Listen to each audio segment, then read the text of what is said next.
ያለፋችሁ ያላችሁ ባስፈሪ ሁኔታ ውስጥ ያለፋችሁ ያላችሁ አሁን ላይ ሳታስቡበትና ሳትዘጋጁበት የሆነ ሁኔታ ውስጥ ገብታችሁ ራሳችሁን ያገኛችሁ ሰዎች ካላችሁ ይሄ እግዚአብሔር አምላክ በህይወታችሁ ላይ እንደዚህ የሚል ድምጽና ቃል ነው ወደናንተ የሚያመጣው። ይሄ አሁን እናንተ ያላችሁበትና የምታልፉበት ጉዳይ የሚቀጥለው ከፍታችሁ፣ የሚቀጥለው ተራራችሁ፣ የሚቀጥለው የህይወታችሁ ክላይማክስ መጀመሪያ ነው። የትኛውም ተራራ የሚጀምረው በሸለቆ ነው። እያንዳንዱ ተራራ ሸለቆ አለው። የሚቀጥለው ከፍታችሁ አሁን ሸለቆ አለው። የሚቀጥለው ከፍታችሁ አሁን ዝቅታ አለው። የሚቀጥለው ሳቃችሁ አሁን ለቅሶ አለው። የሚቀጥለው ድላችሁ አሁን ሰልፍ አለው። ምክንያቱም ሰልፍን የቀደመ ድል የለም፣ ለቅሶን የቀደመ ሳቅ የለም። በህይወት መንገድ ላይ ይሄ ነው አካሄዱና እውነቱ። ለዚህ ነው ዘማሪው ሲናገር እንደዚህ ይላል፣ በሞት ጥላ ሸለቆ ውስጥ ብሄድ እንኳን አንተ ከኔ ጋር ነህና ክፉን አልፈራም። ሊያስታጥቀን ሲፈልግ እግዚአብሔር አምላክ በሞት ጥላ ሸለቆ ውስጥ ይመራናል። ከከፍታው ዝቅ ትንሽ ወረድ፣ ከሄድንበት መለስ፣ ከራቅንበት ጠጋ ሰብሰብ ያደርገናል። ለምን? ሊያስታጥቀን፣ ቃሉን ሊያስታጥቀን፣ መንፈሱን ሊያስታጥቀን፣ በግራና በቀኝ የምንወደጭፍ ሊያደርገን።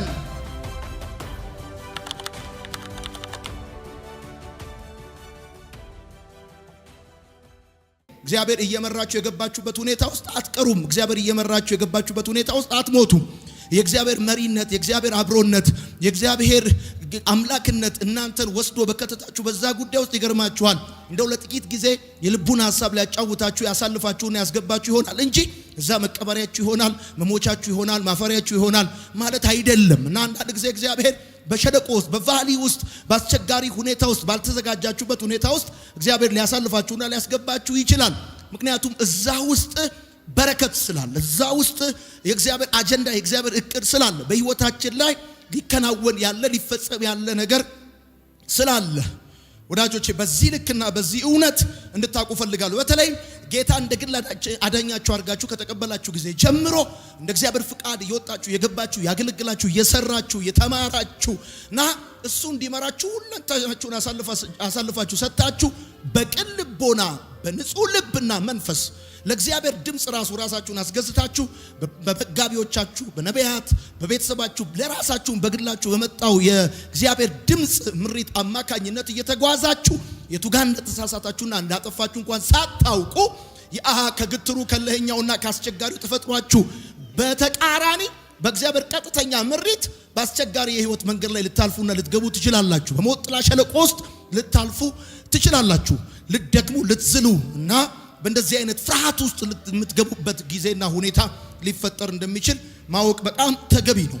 ይገርማችኋል፣ ይሄ የሞት ጥላ ሸለቆ የበረከት ሸለቆ ነው። እግዚአብሔር እየመራችሁ የምታልፉበት መንገድ፣ እግዚአብሔር እየመራችሁ የምትገቡበት ሁኔታ ምንም ከባድ ቢሆን፣ ምንም አስጨናቂ ቢመስልም፣ ምንም ልብን የሚያታክትና የሚያደክም ቢመስልም፣ ነገር ግን ውስጡ አስገራሚ የሆኑ በረከቶችን የያዘ መንፈሳዊ እውነት ነው። የሚገርማችሁ ነገር ልንገራችሁ። የመጀመሪያው ለምንድነው እግዚአብሔር አምላክ በሞት ጥላ ሸለቆ ውስጥ እኔን የሚያሳልፈኝ፣ እኔን የሚመራኝ? በሚያስጨንቅና በሚያስፈራ የህይወት መንገድ ላይ እግዚአብሔር እኔን የሚወስደኝ ለምንድነው እግዚአብሔር አምላክ አቅሜን ያወቀ፣ ሁኔታዬን ያወቀ፣ ዝግጅት እንደሌለኝ ያወቀ ለምንድነው በእንደዚህ አይነት ሁኔታ ውስጥ የሚመራኝ ብላችሁ ከጠየቃችሁ ይገርማችኋል። እያንዳንዱ ተራራ ሸለቆ አለው። ደግሞ ወደ ተራራው ጫፍ የሚወስዳችሁ መንገድ ያለው በሸለቆ በኩል ነው። እግዚአብሔር አምላክ ወደ ተራራ ጫፍ ሊያመጣችሁ ሲፈልግ አይታችሁ ከሆነ ፊዚካሊ አይታችሁ ከሆነ ጂኦግራፊካሊ አይታችሁ ከሆነ የትኛውም ተራራ የሚጀምረው በሸለቆ ነው። እያንዳንዱ ተራራ ሸለቆ አለው። የሚቀጥለው ከፍታችሁ አሁን ሸለቆ አለው። የሚቀጥለው ከፍታችሁ አሁን ዝቅታ አለው። የሚቀጥለው ሳቃችሁ አሁን ለቅሶ አለው። የሚቀጥለው ድላችሁ አሁን ሰልፍ አለው። ምክንያቱም ሰልፍን የቀደመ ድል የለም፣ ለቅሶን የቀደመ ሳቅ የለም። በህይወት መንገድ ላይ ይሄ ነው አካሄዱና እውነቱ ይሄ ነው። ሸለቆን የቀደመ ከፍታ የለም፣ ለቅሶን የቀደመ ሳቅ የለም። ይሄ ነው ሐቁ። ለዚህ ነው እግዚአብሔር አምላክ በሸለቆ መካከል፣ በሞት ጥላ ሸለቆ መካከል የሚመራችሁ። እንደዚህ ነው የሚለው፣ እግዚአብሔር እረኛዬ ነው፣ እግዚአብሔር ጠባቂዬ ነው፣ እግዚአብሔር መሪዬ ነው። ዘማሪው ነው ይሄን የሚለው፣ እግዚአብሔር እረኛዬ ነው፣ የሚያሳጣኝ የለም። ያ የሚያሳጣኝ የሌለው በረፍቷ ዘንድ የሚመራኝ፣ ነፍሴን የሚመልሳት አባትነቱ እረኛነቱ አምላክነቱ ለኔ የሚያሳጣኝ ነገር ባለመኖሩ ብቻ ሳይሆን ነፍሴን በመመለስ ብቻ ሳይሆን የረጋ ውሃ የተረጋጋ ነገር ባለበት ብቻ ሳይሆን በሞት ጥላ ሸለቆ እንኳን አንዳንዴ ሊመራኝ ይችላል ምክንያቱም የሚቀጥለው የተራራው ከፍታ የሚጀምረው አሁን እናንተ በምትገቡበት በዛ የሞት ጥላ ሸለቆ ስለሆነ ስለዚህ አንዱና መሰረታዊ ጉዳይ ይሄ ነው አሁን ላይ በሞት ጥላ ሸለቆ ውስጥ ያለፋችሁ ያላችሁ በአስፈሪ ሁኔታ ውስጥ ያለፋችሁ ያላችሁ አሁን ላይ ሳታስቡበትና ሳትዘጋጁበት የሆነ ሁኔታ ውስጥ ገብታችሁ ራሳችሁን ያገኛችሁ ሰዎች ካላችሁ ይሄ እግዚአብሔር አምላክ በህይወታችሁ ላይ እንደዚህ የሚል ድምጽና ቃል ነው ወደናንተ የሚያመጣው ይሄ አሁን እናንተ ያላችሁበትና የምታልፉበት ጉዳይ የሚቀጥለው ከፍታችሁ የሚቀጥለው ተራራችሁ የሚቀጥለው የህይወታችሁ ክላይማክስ መጀመሪያ ነው የትኛውም ተራራ ጫፉ የሚገኝበት መንገድ የሚጀምረው ከሸለቆ ስለሆነ ነው ልክ አስተማሪነት ከመማር እንደሚጀምር ልክ እናትነት ከምጥ እንደሚጀምር ልክ በጎተራ የሚሰበሰብ እህልና ስንዴ አፈር ከመንካት እንደሚጀምር ልክ እንደዛ በሰው መከበብ ከብቸኝነት ይጀምራል ቀን ከሌሊት እንደሚጀምር ልክ እንደዛ ደስታ ከሐዘን ይጀምራል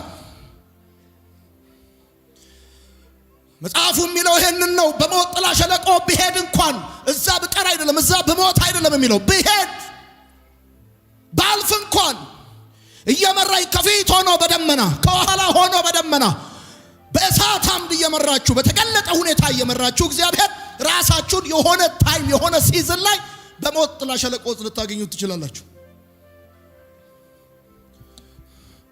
ነገር ጸጥ ነገር ዝም ነገር ከባድና አስቸጋሪ በሆነ ሁኔታ ውስጥ ራሳችሁን ልታገኙ ትችላላችሁ ስለዚህ የመጀመሪያው ለምንድነው እግዚአብሔር የሚመራኝ ካላችሁ ያንዳንዱ ተራራ ሸለቆ ስላለው ነው ያንዳንዱ ከፍታ ዝቅታ ስላለው ነው ያንዳንዱ ሳቅ ለቅሶ ስላለው ነው ያንዳንዱ መከበብ ብቸኝነት ስላለው ነው በሞት ጥላ ሸለቆ ውስጥ ይገርማችኋል ወቅት አለው እግዚአብሔር ጊዜ አለው እግዚአብሔር ሊያሳልፋችሁ ስለሚፈልግ እግዚአብሔር አምላክ በሞት ጥላ ሸለቆ ውስጥ ይመራችኋል ያሳልፋችኋል ጊዜው እንዲያልፍ ይሄ የመባላትና የመበላላት ጊዜ ይለፍ ይላል እግዚአብሔር ይሄ እኔ ማልከብርበትና ሐሳብ የሌለበት ጊዜ ይለፍ ይላል እግዚአብሔር አሁን ይገርማችኋል እግዚአብሔር በውስጣችሁ የሞላውን በእናንተ ልብ ውስጥ ያስቀመጠውን ሀብት ያለ ጊዜው እንዳታበክኑ ሲፈልግ እግዚአብሔር መድረኩን ከናንተ ዞር ሰዎችንም ልባቸውንም ጆሮአቸውንም በእናንተ ላይ እንዲዘጉ ያደርጋል ቆይ ለምንድነው ማይሰሙኝ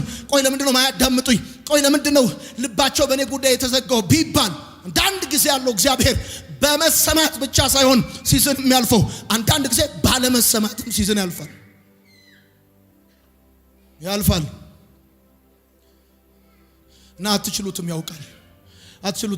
ያውቃል ቦታው ደስ ቢልም ከፍታ ቢመስልም ቦታው ደስ ቢልም ከሁሉ የበለጠ ቢመስልም ግን የሚመጣው ሲዝን ብርድ እንደሆነ ያውቃል ሙቀት እንደሌለው ያውቃል ቁሩ ከባድ እንደሆነ በደም ስለሚያውቅ እግዚአብሔር አምላክ ከዛ ወደ ሸለቆ የህይወት ምዕራፍ ውስጥ ይመራችኋል እግዚአብሔር ለዚህ ነው የነገርኳችሁ ሳታስቡና ሳትዘጋጁ የምትገቡባቸው ሁኔታዎች በህይወታችሁ ሊገጥሟችሁ ይችላሉ ብዙ ውስብስብና ግራ የሚያጋቡ ሁኔታ ውስጥ የገባ ነው በራሳችን ልከኝነትና ግትርነት አስቸጋሪ ተፈጥሯችን ነው እንዳልኳችሁ ሁሉ በተቃራኒው ደግሞ ራሱ እግዚአብሔር እየመራ እኛን የሚከትባቸው ጉዳዮች ሁኔታዎች አሉት እነዛ ሁኔታዎች ይገርማችኋል እግዚአብሔር ያውቃል ከያዛችሁት ነገር በላይ ሲዝኑ ይዞት የሚመጣው ከባድ ነገር እንዳለ ስለሚያውቅ በያዛችሁት በሰበሰባችሁት ነገር ሳይሆን ይሄን ጉዳይ በመውጣት ብቻ ሳይሆን በመውረድ በመውጣት ብቻ ሳይሆን በመግባት እንደምታልፉት ስለሚያውቅ እግዚአብሔር በሞት ጥላ ሸለቆ ውስጥ እንኳን ይመራችኋል ህልውናውን የመሰለ ነገር ስለሌለ ሰብሰብ ሊያደርገን ሲፈልግ ወደ ቅፉ ወደ ጉያው ሰብሰብ 100 ብር 200 ብር 100 ዶላር ቤንጃሚን ጠቅላላ ከእግዚአብሔር ሲያርቀን ሰብሰብ ወደ ሞት ጥላ ሸለቆ ዝምታ ወደ ሞላበት ፍርሃት ወዳለበት ከባድ ወደሚመስለው ወደዛ ጉዳይ ሰብሰብ። ልክ ዶሮ ጫጩቶቿን እርግብ ጫጩቶቿን በክንፏ ሰብሰብ እንደምታረግ በዛ ሸለቆ ውስጥ እግዚአብሔር ሰብሰብ ያደርጋቸዋል። ሰብሰብ በብቸኝነት ሸለቆ ውስጥ፣ በማጣት ሸለቆ ውስጥ፣ በመከዳት ሸለቆ ውስጥ፣ በመተው ሸለቆ ውስጥ እግዚአብሔር ሰብሰብ ያደርጋችኋል። የሰይጣን መጫወቻ እንዳንሆን እንደዚህ በልሳን የሚያወራን የምፈልገው እንደመስፍኔ ሰብሰብ ያደርጋችኋል። ያን ጊዜ ህልውናውን ይገርማችሁ በደንብ ታውቁታላችሁ። ሰው መቼም የቡና ሽታ መለየት እንደማይከብደው ልክ እንደዛ ታውቃላችሁ። ቡናውን ከመጠጣት በላይ የቡናው ሽታ እንዴት እንደሚያስደስት ታውቃላችሁ። እናንተ ኢትዮጵያኖች ለእናንተ ቡና ብርቅ አይደለም፣ ኦሪጂን ናችሁ። ይገርማችኋል። ከመብላትና ከመጠጣት ከመልበስ ከመግባት ከመውጣት በላይ የህልውናው ሽታ የመገኘቱ ሽታ ነፍሳችሁን እስክታረካና እስክታስደስት ድረስ በሌላ ነገር እንዳትረኩ በሌላ ነገር እንዳትደሰቱ አድርጎ እግዚአብሔር ህልውናውን ሊያለማምዳችሁ ሲፈልግ ወደ ብቸኝነት ሸለቆ ውስጥ ይከታችኋል። እዛ ውስጥ ህልውናውን ትለማመዱታላችሁ። በሌሊት ቅኔንና ዝማሬን ይሰጣችኋል። ልዩ ልዩ መገለጦች ይመጣሉ። በከፍታ ያልሳቃችሁትን ሳቅ በሸለቆ ውስጥ ትስቁታላችሁ።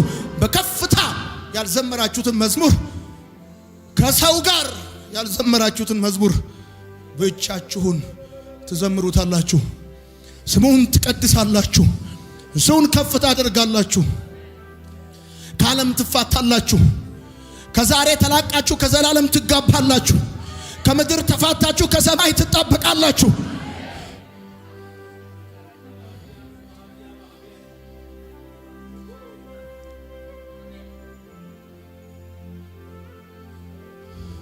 እግዚአብሔር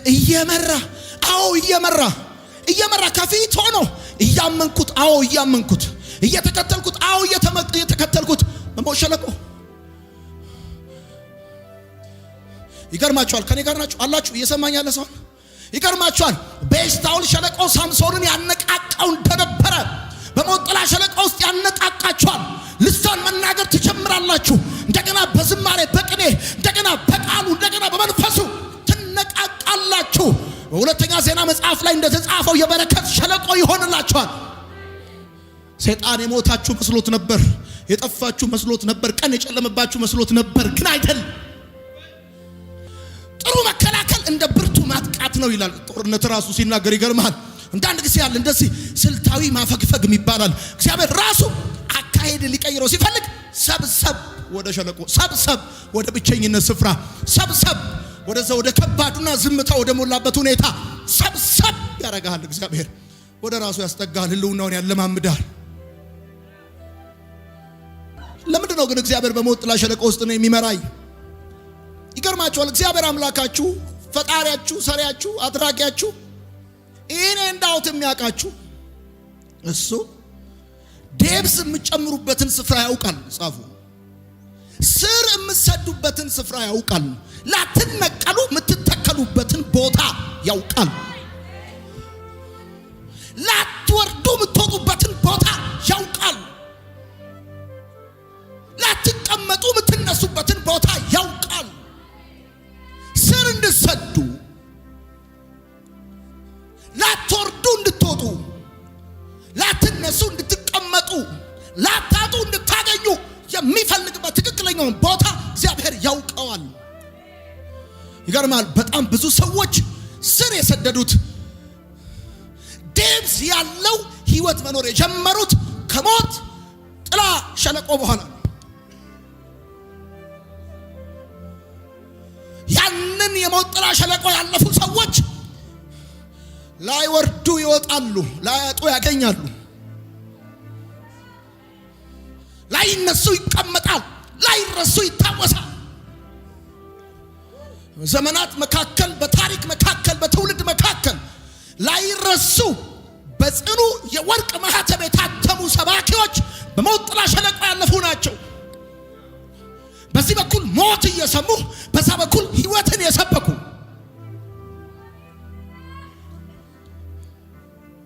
ረዳትና አጋዥ፣ መሪና ጌታ፣ አባትና ባለቤት የሌላቸው እስኪመስሉ ድረስ የተጣሉና የተተዉ የሚመስሉ ሰዎች እግዚአብሔር ያውቃል የት ዴብዝ እንደምትጨምር፣ የት ስር እንደምትሰድ፣ የት ወደ ጥልቅ እንደምትሰድ እግዚአብሔር በደንብ ያውቃል።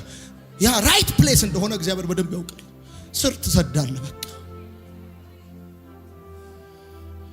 ይገርምሃል።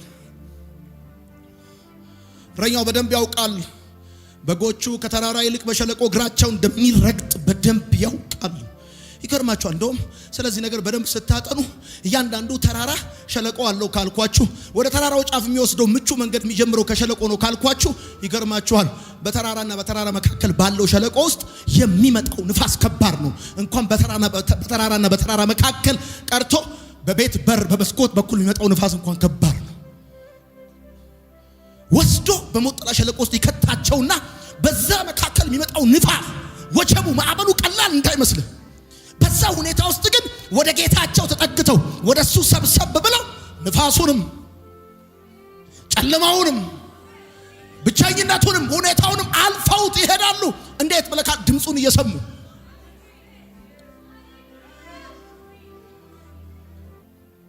ሰይጣን በጣም የሚፈራው ክርስቲያን ማን መሰለ? የመንፈሱን ሰይፍ የታጠቀ ሰው በጣም ይፈራል። ሊያስታጥቀን ሲፈልግ እግዚአብሔር አምላክ በሞት ጥላ ሸለቆ ውስጥ ይመራናል። ከከፍታው ዝቅ ትንሽ ወረድ፣ ከሄድንበት መለስ፣ ከራቅንበት ጠጋ ሰብሰብ ያደርገናል። ለምን? ሊያስታጥቀን፣ ቃሉን ሊያስታጥቀን፣ መንፈሱን ሊያስታጥቀን፣ በግራና በቀኝ የምንወነጭፍ ሊያደርገን፣ ሊያስታጥቀን ስለሚፈልግ፣ ሊመግበን ስለሚፈልግ፣ እንደገና አዲስ ሌላ የህይወት አቅጣጫ ሊመራን ስለሚፈልግ፣ ሌላ ከፍታ ሌላ የህይወት መንገድ ላይ እንደገና እንድንወጣና ድል እንድናደርግለት ስለሚፈልግ፣ ሊያስታጥቀን ስለሚፈልግ። ይገርማል። በሞት ጥላ ሸለቆ ውስጥ የታሹ ሰዎች፣ ያለፉ ሰዎች ማውራት ሲጀምሩ ይገርማል። እንቆቅልሾች ይፈታሉ፣ ስራቶች በጠቅላላ ይበጣጠሳሉ፣ ዲፕሬሽን ይገፈፋል። ወዳጆቼ ልጽናና ስትሉ አትጽናኑም፣ ላጽናና ስትሉ ነው የምትጽናኑት። ከዚህ በፊት እንደነገርኳችሁ ልክ እንደዚሁ ይገርማችኋል። ሊያስታጥቃችሁ ስለሚፈልግ እግዚአብሔር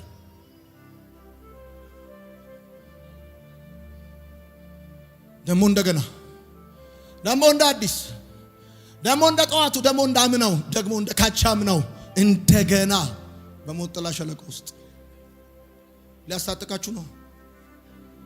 እኔ አሁን በደንብ ያለው በመንፈሴ አያለው በመንፈሴ የተሰረቀ ክላሽ የተሸከመ እና መንግስት ያስታጠቀው በጣም ነው የሚለያየው። ይገርማል። መንግስት ያስታጠቀዋል፣ ዌል ትሬንድ ነው፣ በደንብ የሰለጠነ ነው። ወንዙን፣ ጉድጓዱን፣ እሳቱን፣ እሾኩን እንዴት ማለፍ እንዳለበት በደንብ የሰለጠነ ሊያስታጥቃችሁ እግዚአብሔር፣ ሊያሰለጥናችሁ እግዚአብሔር ነው። እኔ በእግዚአብሔር መንፈስ ሪቶኝ በእግዚአብሔር መንፈስ ውስጥ ሆኜ ትንቢት እናገራል። እግዚአብሔር መንፈስ እንደዚህ ይላል፣ ድሉ ያንተ ይሆናል ይላል። ድል ያንተ ነው በኢየሱስ ስም። ሰልፍ ሊኖር ይችላል፣ ውጊያ ሊኖር ይችላል፣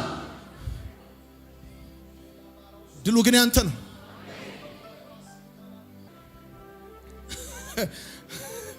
ገብቷል። ወታደር እንኳን ወታደር ዝም ብሎ አይሆንም። በቁመቱ ልክ ጉድጓድ ቆፍሮ ነው ወታደር የሚሆነው። ለሊት 10 ሰዓት ተነስቶ የሆነ ወታደር የሚሆነው ብራዘር እንደው ዝም ብሎ አይደለም። መንግስት ራሱ የሚያስታጥቀው፣ መንግስት የሚያስታጥቀው ያሰለጠነውን ነው፣ ያስተማረውን ነው። እግዚአብሔርም ልክ እንደዚህ ነው። የሚቀጥለው ውጊያ የሚያዘጋጀው በሞት ሸለቆ ውስጥ ያሰለጠነውን ሰው ነው። ድምጹን መስማት የተማረ፣ ሐሳቡን የተማረ፣ ፍቃዱን የተማረ ሰው በቃሉ ታጥቆ በመንፈሱ ተሞልቶ በኃይል ይወጣል። ከዛ ጫካውን ይመነጥራል፣ ቱሩን ይመነጥራል። እየመራ እያመንከው እየተማመንከው እየተከተልከው ጌታ ራሱ እየመራ የሚታመነውን ልጁን የሚወደውን ልጁን ሕይወቱን የሰጠውን ልጁን እየመራ በሞት ጥላ ሸለቆ ውስጥ እየመራ ለምን ቢባል እምነትህ እንዲጨምር። ለዚህ ነው ዘማሪው ሲናገር እንደዚህ ይላል፣ በሞት ጥላ ሸለቆ ውስጥ ብሄድ እንኳን አንተ ከኔ ጋር ነህና ክፉን አልፈራም። ክፉን አልፈራም፣ አንተ ከኔ ጋር። እምነትህ እንዲጨምር በሱ ላይ ያለህ መተማመን እንዲጨምር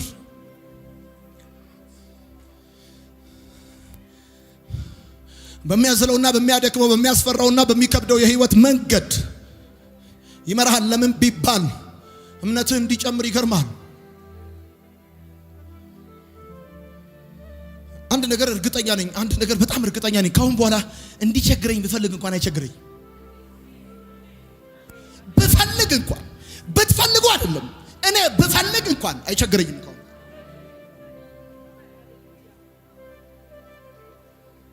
ሕዝቅኤል መጽሐፍ ላይ ሲናገር እንደዚህ ይላል፣ በጎቼንም ከብትሮቼ በታች አሳልፋቸዋል።